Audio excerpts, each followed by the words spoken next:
Heto na naman ako. Hawak ang aking pluma at papel. Heto na naman ako.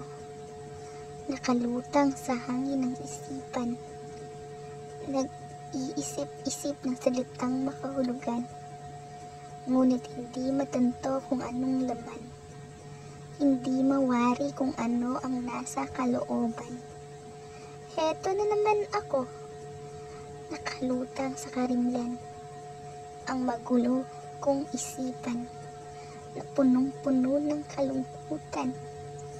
Napakasakit man isipin, subalit di ko matanto kung ba't gayon na lamang. Bakit di ko maisip ng lubusan ng laman ng puso ko isipan, na ang tanging naiisip ko lang kaibigan, na ako ay tangkilikin at suportahan upang linangin ang aking kakayahan. Subalit, ano't ako'y pinagkaitan lang. Mali ba ang aking layunin upang ito'y hindi makamtan? Mali ba na ako'y lumaban at sumabak sa patimpalak na para lang sa maalam? Isa man itong kahibangan sa aking pakiramdam. Ako'y susubok upang linangin ang aking angking kakayahan. Padayon sa mga katulad ko din. Padayon, mga mahal kong kapwa nangangarap lamang. Halina't tayo't umusad sa pasalungat na agos at daloy ng karagatan.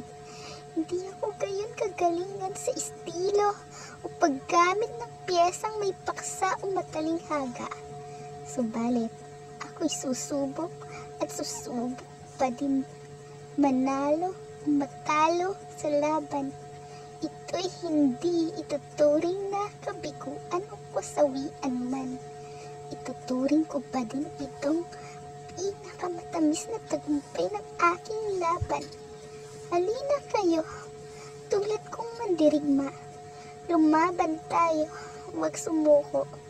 Pati na pag-ibig mo sa taong mahal mo. Ilaban mo ito. Laban mga kapatid. Huwag sumuko. Kaibigan, halina, tibayan ang loob. Nakakaya mo din yan sa ngalan ng Diyos na kay dakila magpakailanman.